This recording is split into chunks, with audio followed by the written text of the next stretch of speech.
ibtigha'an li mardatillah wa li syafaati Rasulillah wa li husuli jami'i maqasidina. Al-Fatihah. A'udzu billahi minasyaitonir rajim. Bismillahirrahmanirrahim. Alhamdulillahi rabbil alamin arrahmanir rahim maliki yaumiddin. Iyyaka na'budu wa iyyaka nasta'in ihdinas siratal mustaqim. Siratal ladzina an'amta 'alaihim ghairil maghdubi 'alaihim waladdallin. Amin. Bismillahirrahmanirrahim. Qala al-musannifu rahimahullahu ta'ala wa nafa'ana bihi wa bi 'ulumihi fid dharain. Amin. Bismillahirrahmanirrahim. Para sahabat sekalian, kita melanjutkan ngaji kita. Malam ini kita sampai kepada pembahasan yang ketujuh. Al-mithalus sabi' iku hal fil qabri na'imun wa 'adzabun. Perbincangan tentang apakah di dalam kuburan itu betul-betul ada nikmatul kubur atau sebaliknya ada adzabul kubur. Ada enggak nikmat kubur atau sebaliknya ada enggak azab kubur itu? Ini sebuah pertanyaan yang juga kerap menjadi bagian perbincangan di kalangan umat Islam. Tentu kalau kita bicara tentang ini sesungguhnya kita bicara tentang sesuatu yang sifatnya sesuatu yang belum kita alami, sesuatu yang belum kita rasakan. Hingga kalau kita mencoba untuk menganalisanya, yang paling benar adalah ketika menggunakan pendekatan teks. Karena kalau menggunakan pendekatan empiris, pengalaman secara faktual, tentu akan sulit, bahkan tidak mungkin. Artinya apa? Wis mati balik meneh ya ndak ada. Nah itu lek mati ya bablas itu. Nah bagaimana sumber ajaran kita bicara tentang tema ini?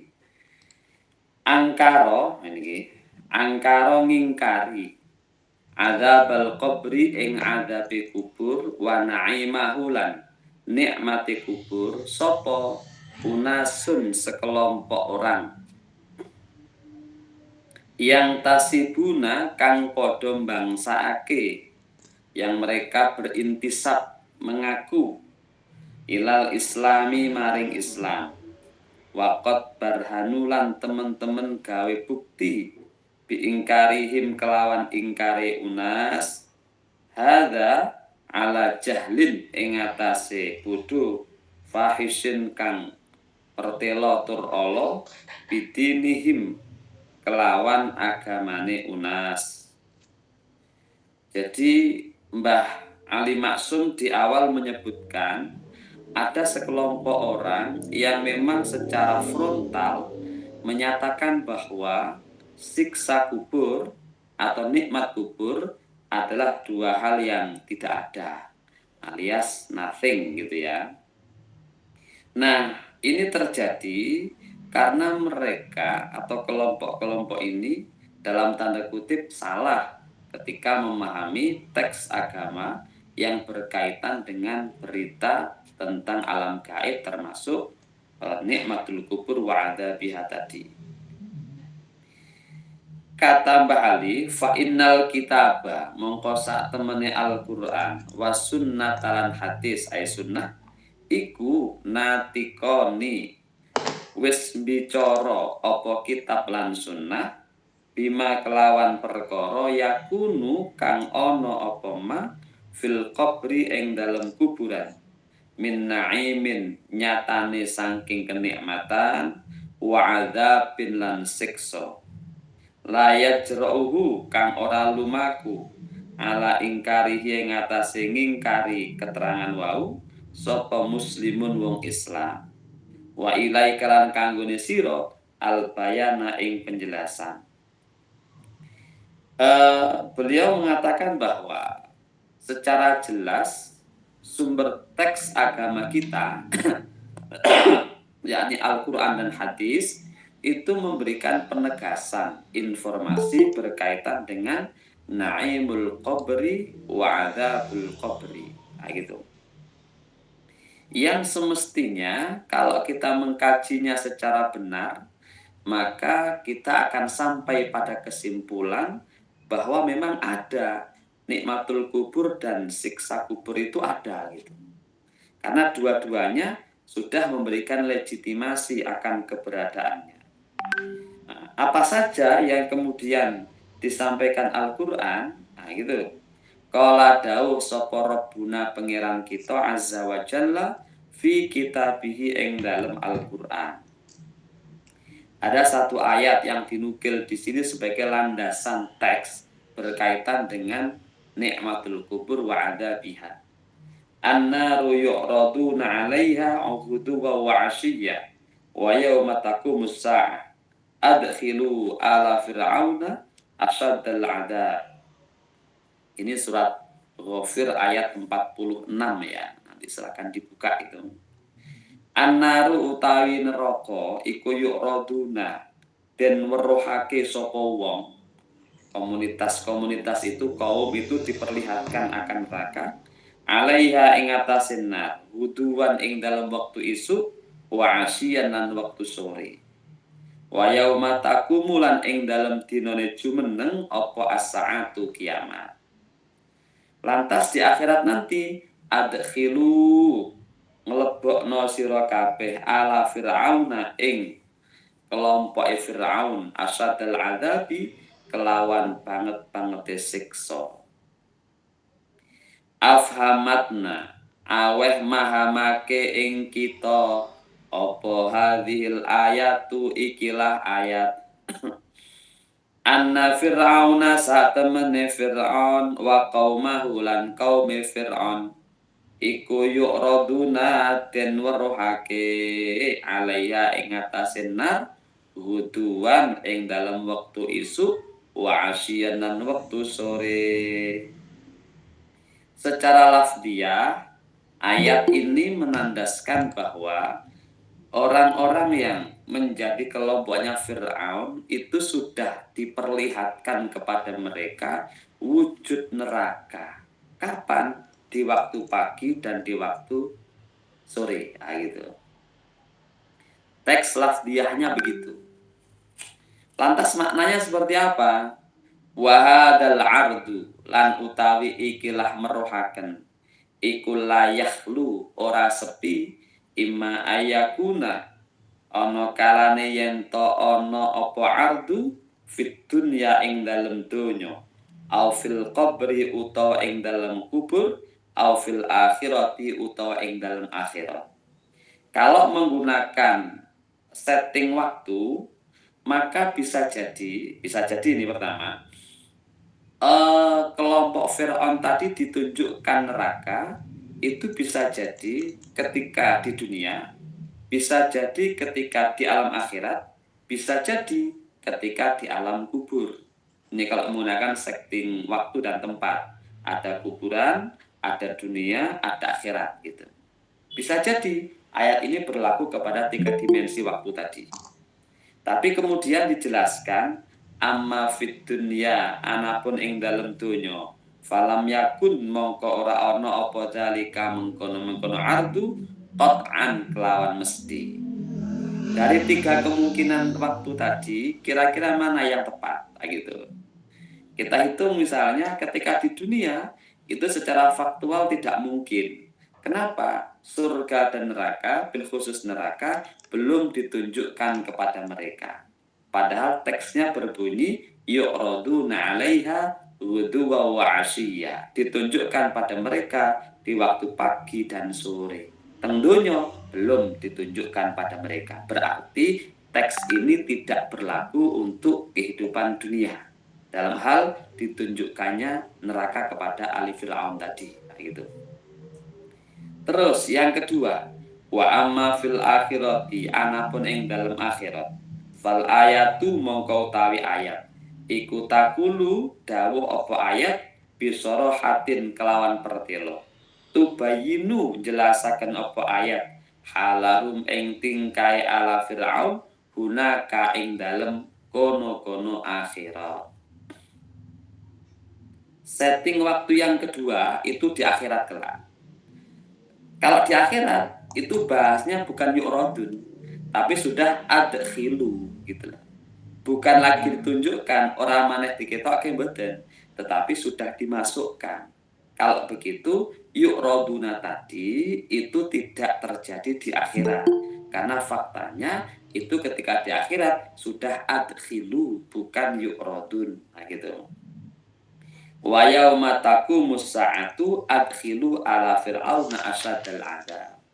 Nanti di akhiratnya kelak mereka sudah tidak lagi ditunjukkan, tetapi sudah pada posisi dimasukkan. Nah gitu.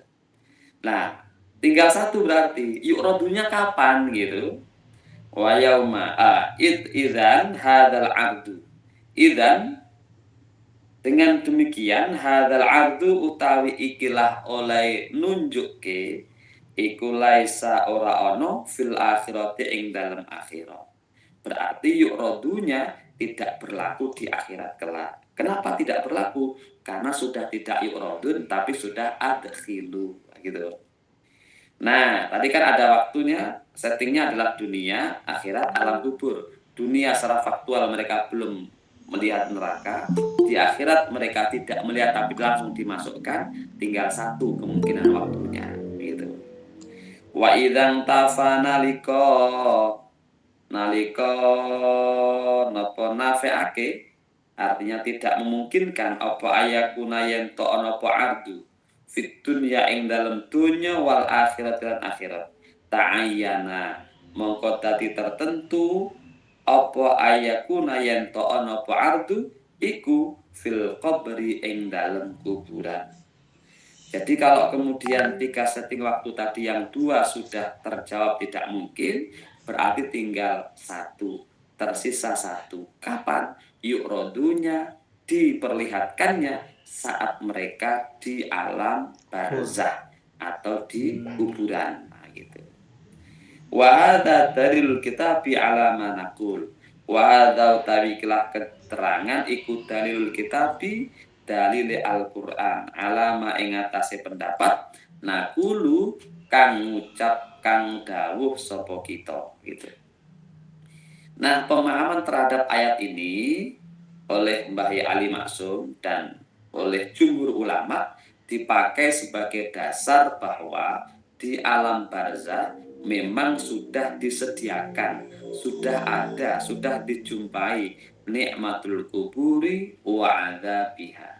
Dua-duanya sudah ada. Nah, gitu. Nah, landasan ayatnya ini gitu ya. Ghafir ayat 46 ini. Ini tidak hanya Mbah Ali yang menukil, tetapi dalam pendapat jumhur ulama pun demikian. Gitu. Meskipun tentu saja, sahabat sekalian, ada beberapa tokoh ya yang kemudian mengingkari pemaknaan ayat ini sebagai landasan untuk menjelaskan adzab al-qabri. Di antara tokoh yang menolak namanya Ar-Razi gitu ya. Beliau juga mufassir gitu, itu memberikan pendapat bahwa ayat Ghafir ini tidak menjelaskan terkait dengan adzab al-qabri, tetapi penjelasan tentang kondisi neraka sebagaimana yang dijelaskan pula berkaitan dengan surga dalam ayat-ayat yang lain. Nah gitu. Ini namanya perbedaan pendapat.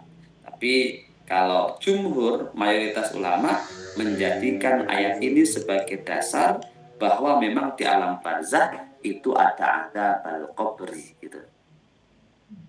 Wa amma sunnatu anapun utawi sunnah, dasar yang kedua bersandarkan kepada sunnah-sunnah Rasul, hadis-hadis Kanjeng Nabi. Fawaroda mongko tumeka minha saking sunnah apa syai'un perkara dalil kathirun kang akeh ya dulu kang nutuhaken ala dzalikal mengkono makna. Ketika bicara sunnah yang sahih, maka muncul beberapa dalil, beberapa landasan yang bisa dipakai sebagai dasar untuk menguatkan penjelasan di atas. Apa? Satu, rawang riwayataken sapa as-Saikhani Imam Bukhari. Sapa as-Saikhani Al Bukhari wa Muslimun wan Nasa'i anna Rasulullah satamene Gusti Rasul sallallahu alaihi wasallam iku kharaja. Kharaja itu kalau bahasa halusnya miyos, keluar rumah gitu ya. Ba'dama gharabati syamsu ing dalem sakwise surupe srengenge fasami'a mongko midanget krungu sapa Kanjeng Nabi sautan ing swara. Faqala Kanjeng Nabi Yahudu tawi wong Yahudi iku tu'adzabu den siksa fi qabriha ing dalem kuburane Yahudi. Warawa lan ngriwayataken sapa An-Nasai wa Muslim annahu sak temene Kanjeng Nabi sallallahu alaihi wasallam kala dawuh Kanjeng Nabi laula antada fanu lamun to ora yen to den pendem sira la ta'autu mongko yekti ndonga sapa ingsun Allah ing Gusti Allah ayusmi'akum yen to aweh krungu sapa Allah ing sira adzabal qabri ing siksane kubur. Hadis pertama diriwayatkan oleh Bukhari dan Muslim dan Imam An-Nasai menyebutkan satu waktu Kanjeng Nabi pernah keluar rumah. Kemudian beliau menyampaikan, beliau mendengar ada satu makbaroh, ada satu kuburan yang isinya orang Yahudi. Di dalamnya sedang disiksa oleh Gusti Allah. Gitu. Berarti secara teks menunjukkan ada gitu.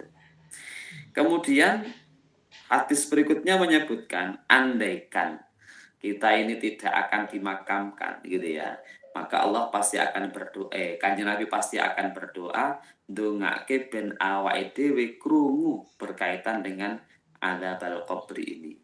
Untung kita tidak dikasih dengar gitu ya.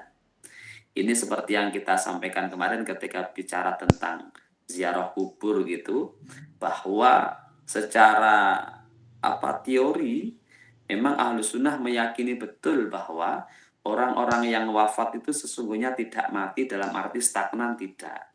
Tetapi mereka hidup dalam satu sistem tata kehidupan baru yang disebut dengan alam barzah. Ada sistem di sana gitu. Hanya kemudian kita itu tidak dikasih dengar oleh Allah berkaitan dengan apa-apa yang terjadi di sana. Termasuk yang secara faktual ketika kita mengucapkan salam itu ya cara logikane mesti dijawab. Ning kita tidak dikasih dengar oleh Allah. Umpama krungu kan ya iso rasan-rasan sampean. Rasane piye Pak ning kono gitu. Tetapi keyakinan kita menyatakan mereka hidup di sana. Mereka hidup di sana. Di dalam hadis apa itu disebutkan mereka bisa yatazawarun wa yatabahawna, bisa saling mengunjungi ketika di alam dunianya kenal, kemudian sama-sama sudah wafat, di sananya mereka juga kenal, bisa saling mengunjungi, bahkan lek bahasane bisa saling membanggakan. Yang dibanggakan apa? Macam-macam. Bisa amal yang sudah dibawa, bisa membicarakan mereka yang masih di alam dunia yang itu merupakan tinggalan-tinggalan mereka yang sudah wafat itu. Kayak anakku cek ndongake, kayak putuku cek ndongake ya gitu. Itu ya tabahauna, kata hadis begitu. Mereka bisa saling membanggakan. Makanya kemudian ini diperkuat dengan hadis Rasul yang sangat populer itu ya. Idza mata ibnu Adam in qata amalu illa min salasit ya. Kalau sudah wafat itu sudah selesai. Kecuali tiga. Apa? Shadaqatin jariyah, ilmin yuntafa'u bih, awaladin sholihin yad'ulah gitu. Maka kalau menggunakan pendekatan bahasa sederhana, itu orang wafat masih diberi kesempatan, masih memiliki kesempatan mendapatkan tiga hal penting yang bisa menyambungkan mereka dengan alam dunia. Lewat apa? Satu, kalau mungkin bahasa ekonomi rekeningi lah gitu ya. Itu bisa dijoki lewat sedekah jariyahnya kalau punya. Makanya kalau orang-orang kaya gitu, sering saya sampaikan kalau orang kaya itu punya potensi beli surga ya di dunia ini. Dengan cara apa? Mentasarufkan hartanya sebanyak-banyaknya untuk kepentingan sabilillah. Yang dengan itu kemudian menjadi sedekahtin jariyatin. Hingga ketika bicara harta, yang hakiki ya yang mereka tasarufkan ke dalam hal-hal kebaikan ini. Kalau yang diberikan mobil, tuh kok ke belikan rumah, apalagi belikan donat, martabak, selesai gitu ya. Kalaupun toh diniati baik bisa, tapi tidak jariatin. Misalnya kalau kita beli martabak atau beli makan, niatnya Gusti, saya beli makan. Mudah-mudahan dengan makan ini dalam rangka menjaga kesehatan. Baik saya sehat, bisa kerja. Ketika saya kerja, kewajiban untuk mencari nafkah keluarga bisa tertunaikan. Maka makannya jadi pahala. Tapi tidak jariatin, karena tidak lumintu. Selesai makan, kenyang, jadi tenaga, energi, habis ya sudah gitu, nilai ganjarannya selesai.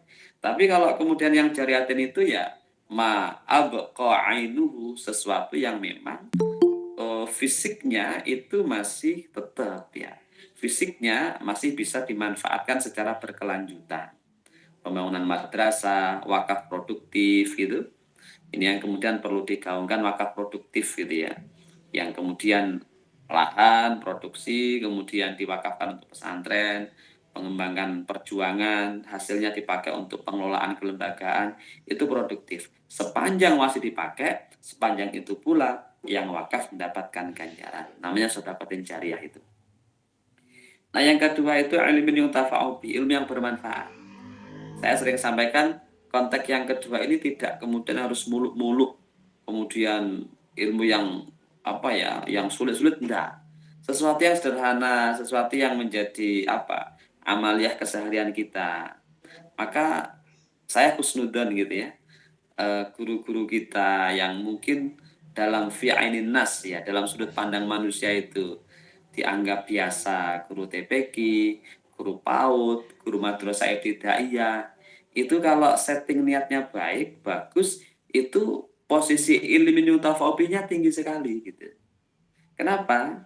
Ya karena kita ngerti ngaji ini kan bukan bukan ujuk-ujuk ya. Kita tahu Fatihah dari siapa? Apakah dari kampus? Ya enggak. Apa kemudian ketika mondok di MT? Ya enggak. Kapan? Kapan kita tahu?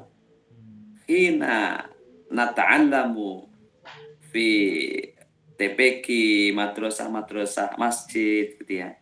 Ya meskipun kemudian di pesantren dialusi lah, Fatihahnya dibenarkan, tapi pondasi dasarnya di sana gitu. Maka saya khusnudan betul bahwa ketika kita hari ini sholat, baca Fatihah, yang ngajar adalah mereka-mereka yang dulu menjadi guru kita saat kecil, maka setiap kali Fatihah kita baca, lahum sawabun ya, mereka punya bagian ganjaran dari apa yang kita baca. Makanya teman-teman yang mungkin ada yang apa, maka saya sangat apa namanya ingat pesannya Mbah Yai Manan itu kepada cucu-cucunya, dimanapun sampean berada, apapun profesinya, jangan lupa mulang gitu ya. Terus mulang sewai gitu ya. Ternyata filosofinya ke sana. Kalau kita kerja dapat duit, ya mungkin mercusuar, tapi kita bicara alam akhirat gitu. Jangan-jangan yang kelihatan wah di dunia tidak ke bawah sampai ke akhirat gitu. Hal-hal kecil yang mungkin tidak sempat kita pikirkan, ternyata menjadi jalur rekening yang terus berkelanjutan. Ya mbuh biyen mulang sopo tahu mulang dadi tutor gitu ya, apa piye gitu. Terus sing diulang niku dadi iso ngaji pinter, Fatihahnya bener, salatnya absah, bi barokati sing mulang sampeyan. Maka sepanjang Fatihahnya dibaca, sepanjang itu pula kita dapat bagian ganjaran. Itu rekening kedua. Nah gitu. Nah yang ketiga, waladin sholihin yad'una. Anak soleh yang ditandai dengan mereka menengadahkan tangan, mendoakan orang tua yang telah tiada. Seneng nih, seneng. Ya, makanya kalau ahlu sunnah mengatakan, ya mati itu biasa kok, bukan sesuatu yang kemudian apa jenenge terus terus luar biasa, ya enggak, ya biasa ganti alam gitu saja. Yang perlu kita pikirkan adalah ketika kita pindah alam nanti, sudahkah kita punya 3 rekening tadi gitu loh. Ya. Justru kalau pindah alam kan gak gitu dosa. Jangan sampai rekening-rekening dosa ya. Rekening dosa. Atau bahasa trennya tuh dosa jariah gitu ya. Dosa jariah. Posting sing elek, lah sing posting wis mati, postingannya bangga. Nah, kata orang kan jejak digital tidak bisa dihapus gitu ya. Jadi ya melas kayak gitu. Nah, kita berusaha untuk itu. Ini bicara tentang alam kubur ya, belum akhiratnya belum. Nah, itu. Makanya kata Rasulullah, andaikan kita ini tidak akan dimakamkan, beliau berdoa mudah-mudahan kita dikasih dengar apa yang terjadi di alam barzakh sana. Tapi kalau saya ya untung dhewe gak krungu gitu ya. Krungu kan kewedian. Akhirnya rawani nyapa-nyapa. Lah piye pendak kuburan krungu wong jerit-jerit itu akhirnya wis megawe rawani, nyapa-nyapa rawani, wis mikirnya akhirat, akhirnya mati ngenes tuan. Mati gitu ya. Nah, gitu. Maka tapi ini kita ingat lewat ngaji seperti ini gitu. Ziyadatun, rawang riwayataken sapa Muslimun Imam Muslim. Anna Nabiya saat temene Kanjeng Nabi sallallahu alaihi wasallam. Bainama huwa ing dalem nalikane utawi Kanjeng Nabi iku fi haitin ing dalem siji panggonan tembok li Bani Najjar kanggone Bani Najjar ala ba'latihi ing atase keledaine jarane Kanjeng Nabi. Wa nahnu tawi kita iku ma'ahu sertane Kanjeng Nabi ithadat dumadaan nepo jengkirat gitu ya carane itu bihi kelawan Kanjeng Nabi fakadat meh tulkihi nibaake opo ba'lah ing Kanjeng Nabi wa idan ing dalam nalika mengkono-mengkono hadat kuburun utawi ana kuburan. Ya kalau agak didramatisir mungkin Kanjeng Nabi pas melaku-melaku naik keledainya terkaget-kaget, keledainya sampai jengkirat gitu, meh tiba Kanjeng Nabi. Ternyata di situ ada kuburan, ada makom di situ. Faqala Nabi tangklet, man ya'rifu ashabah hadil kubur. Sopo sing ngerti pemilik kuburan ini, sing ning jero sapa?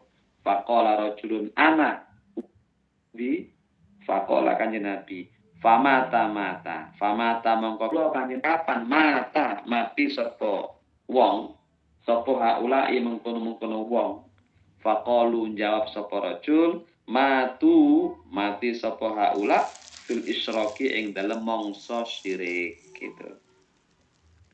Faqala nuli dawuh sapa Kanjeng Nabi sallallahu alaihi wasallam inna hadhil ummata sak temene ikilah umat iku tubtala den cuba fi kuburiha ing dalem kuburane umat falaula alla tatadafanu mongko lamun ta ora bakal den kubur sira la ta'autu yakti ndonga sapa ingsun Allah ing Gusti Allah ayusmi'akum yen taweh krungu sapa Allah ing sira min adzabil qabri saking siksa kubur alladzi asma'u kang krungu sapa ingsun. Niki satu ketika Kanjeng Nabi numpak kendaraane gitu tiba-tiba terhenti kaget onten kuburan teng ngriku terus tangklet teng sahabat-sahabat yang mengikutinya. Sapa sing ngerti iki kuburane sapa? Kula Kanjeng Nabi. Gak iki kapan mati nih? Niku do mati zaman tasik di dalam mongso kemusyrikan.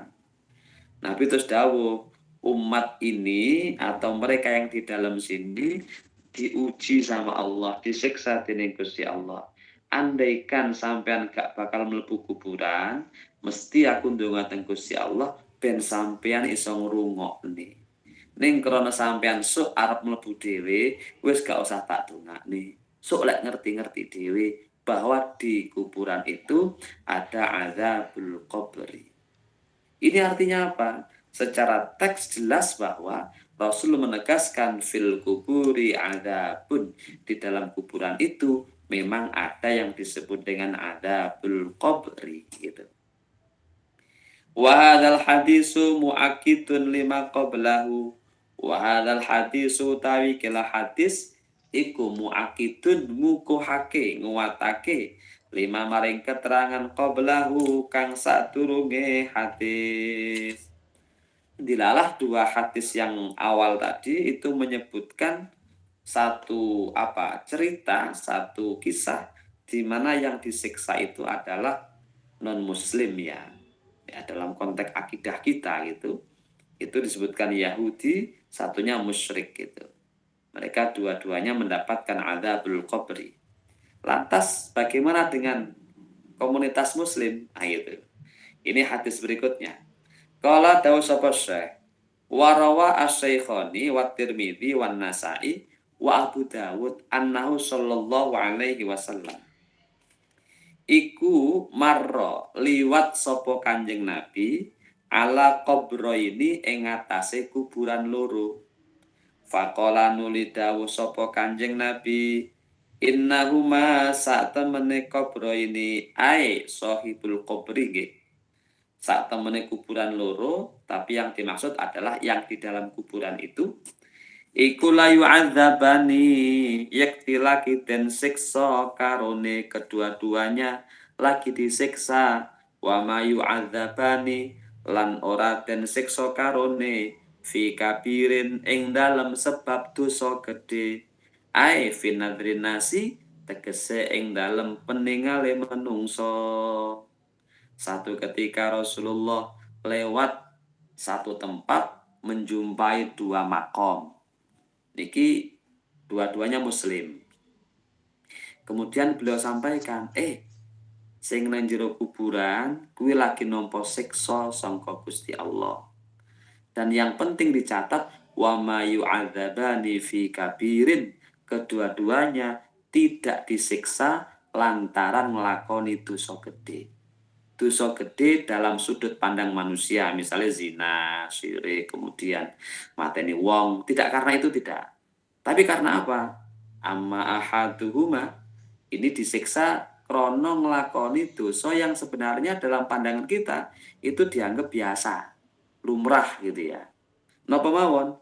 Amma ahaduhuma anapun utawi salah sijine kobro ini iku fakana mongko ana sapa ahad iku yamsi mlaku-mlaku bin namimati kelawan adu-adu. Bin namimati kelawan adu-adu. Kuburan sing sitok wong ning jerone ae sahibul kubur niku nampa siksa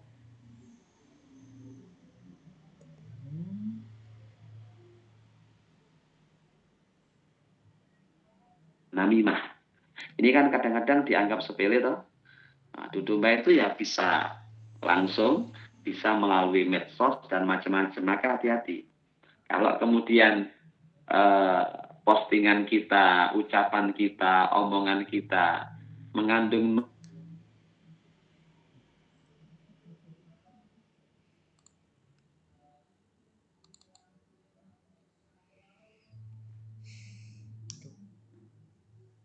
ketika di alam kuburnya kelak.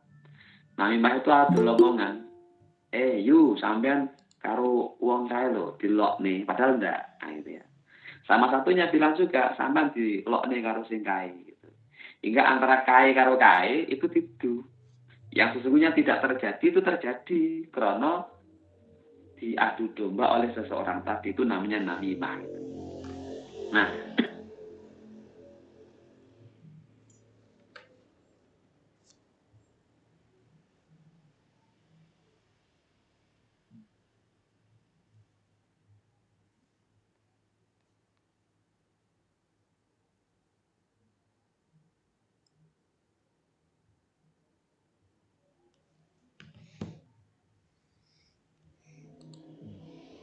hilang sinyalnya.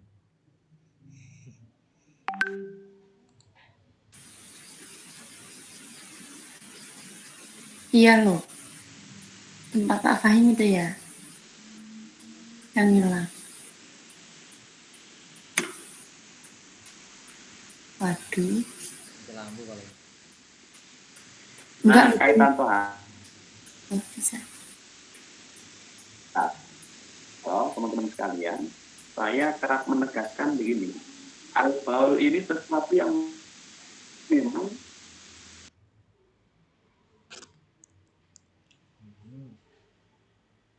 Tuh.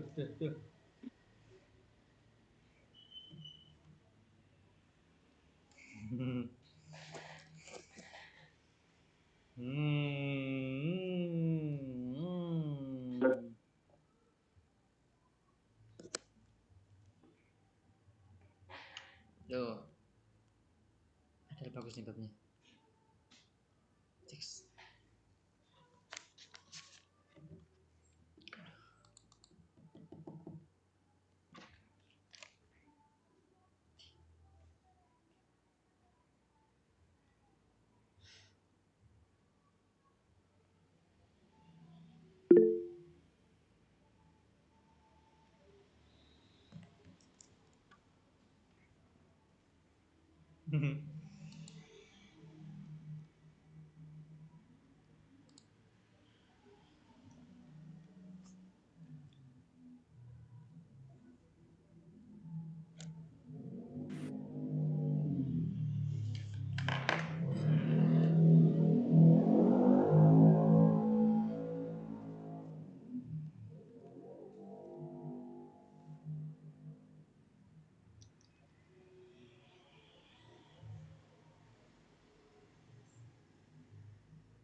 Sepertinya mati lampu deh di pondok.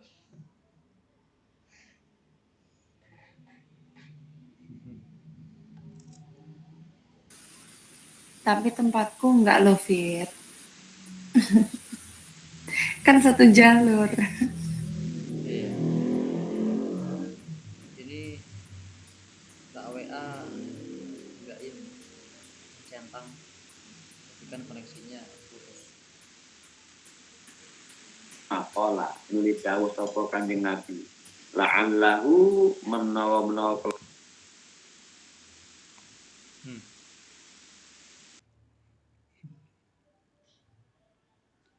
Hmm.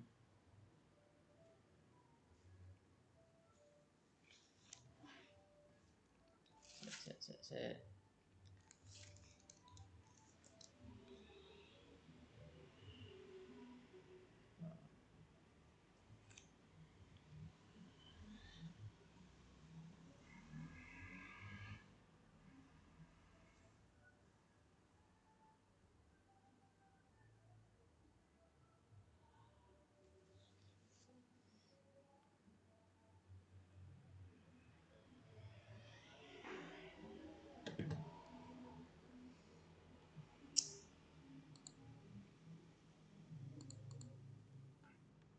Tuh.